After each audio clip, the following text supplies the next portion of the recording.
we steal 300 billion in Russian sovereign assets, or the EU does, I think they'd be foolish to hold any EU bonds. And the same thing is true about taking the 5 billion held in the United States. Why the hell would anyone want to hold treasuries from a country that is hypocritical, that is broke, insolvent, and is going around the world imposing these sanctions, and in fact outright theft? It's theft, it's default, and using the proceeds, even worse than all of that, to buy munitions that we make here, the military industrial complex, and giving them to the country that they're fighting in a war. I mean, it's as grotesque and egregious as can be. It's as stupid can be. It's almost too stupid to be stupid. But the point of it is that, yeah, that's real. Now, when we talk about the meeting in Novigrad, this is something that, Jesse, it blows my mind at the lack of journalistic integrity in the West. They don't talk about any of this stuff, and you cannot get the hell out of the way of what you don't see coming.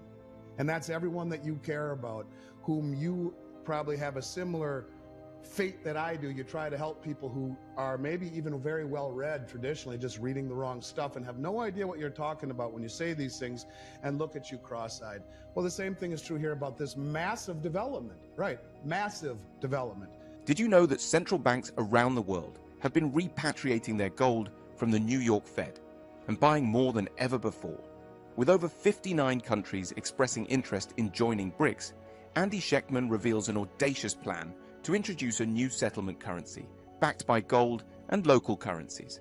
This strategic move, coupled with Project Enbridge, which facilitates cross-border payments without using the US dollar, signals a potential collapse of the US economy as we know it. BRICS is orchestrating a seismic shift that could undermine the dollar's dominance and reshape global finance. The largest oil producer, Saudi Arabia, has even joined Project Enbridge, which is incompatible with US dollars. These groundbreaking developments could trigger unprecedented changes in the financial landscape and lead to a major economic collapse. Andy Schectman explains why holding US treasuries might soon be seen as foolish and how the weaponization of the dollar is backfiring. There was a meeting. Now, at the beginning of the year, we were told by the BRICS that there would be 200 meetings leading up to the big meeting in October, right? And every one of those meetings BRICS specific, with things that are, this is a big process. And for people who think that this is just a shotgun deal with the BRICS, it's been going on for 17, 18 years.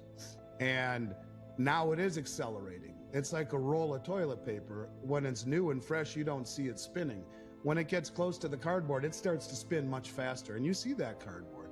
That's a metaphor for a lot of things in life, including life itself, but also in terms of the BRICS union that is growing.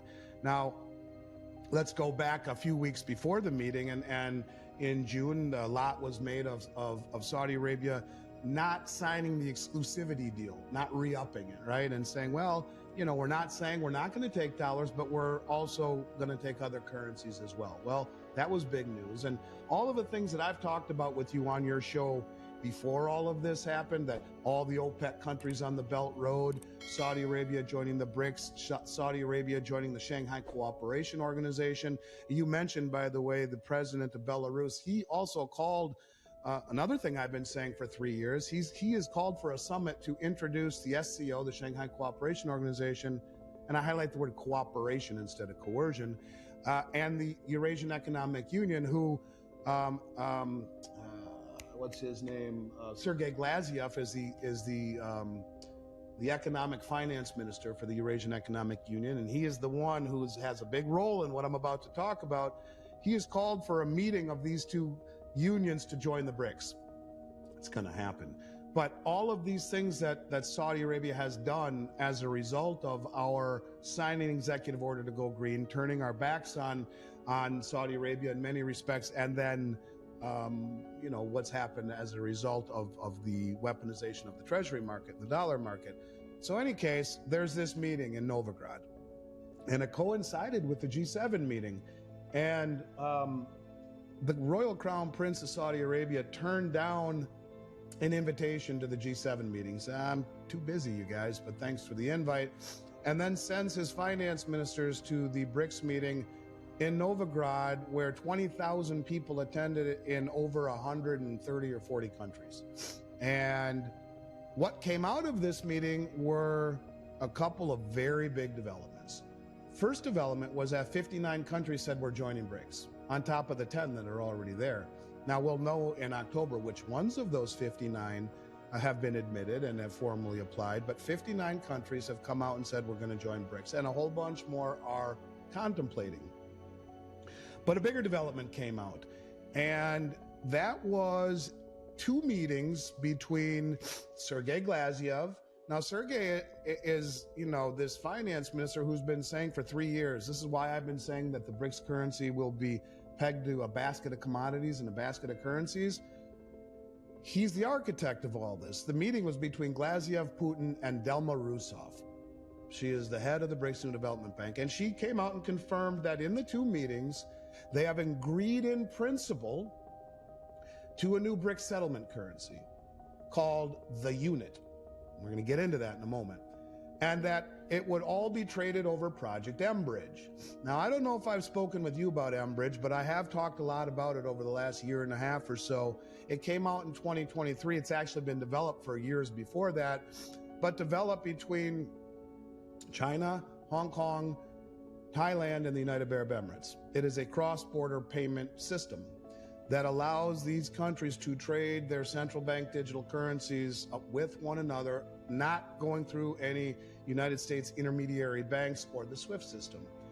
And I believe that gold and oil have been remonetized, right? I've said that incessantly, including, look at oil. I always talk about gold, but look at oil in terms of its value.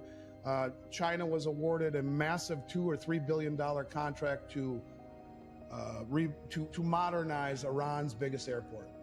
And they're being paid for it in oil. Not dollars like it used to be, but in oil. So I find it ironic that the first 2 trades that they did in testing this system were between China and the UAE using digital yuan to buy oil and to buy gold. And they worked, and now it is working. And what's interesting about the Project mBridge is that Saudi Arabia just became a full participant in Project mBridge, which is not compatible with US dollars. Not compatible with US dollars. The largest oil producer in the world, who just joined BRICS, became a full participant in mBridge. Dilma Rousseff said that the new unit currency will be 40% gold, not a basket of commodities, but 40% gold, and 60% a basket of local currencies. Now, as far as the basket of gold, what did the BIS reclassify gold as? BIS being the most powerful bank on the planet. Well, they reclassified gold, ironically, as the only other Tier 1 reserve asset. And it's interesting, if we go back to 2017, you had all of these banks that I mentioned repatriating their gold. The Bundesbank, Austria, Hungary, Turkey, Poland, the Czech National Bank, the Dutch National Bank, on and on and on. Weird at the time. Those same banks in 18 bought more gold as a group than they did in the 60 years previously combined, and then the next year in 2019, that number was doubled. Go on a wicked buying spree and repatriation spree, and then somehow miraculously out of nowhere, the BIS says, oh, by the way, gold is now a Tier 1 asset, the only other one, next to US dollars and treasuries. As if they weren't told this. Guess who is behind Project mBridge as well? Oh yeah, that would be the Bank of International Settlements. They are a full participant and developer alongside China, Hong Kong, UAE, and Thailand in Project mBridge, which is not compatible with US dollars, which Saudi Arabia just joined in on. Germany, Austria, Slovakia, Argentina, Netherlands, Saudi Arabia, Hungary, Belgium, Egypt, Senegal, Romania, Nigeria, Poland, Ghana, India, Turkey, France, Serbia, Venezuela, Algeria, Cameroon, South Africa, Czechoslovakia, to name a few of the banks that have all repatriated their gold from the New York Fed, i.e. the COMEX, and the Bank of England, i.e. the London Bullion Metals Association, along with the central banks buying more gold than any time in the last 100 years ever in central bank history. BIS has told these banks around the world what to do, that what I'm about to tell you is coming. And so Project mBridge will not allow the U.S. to sanction other countries because they're not even part of it. and it is not compatible with US dollars, right? So all of these countries will be able to develop their own central bank digital currencies, every one of them, and they will trade with one another using their central bank digital currencies.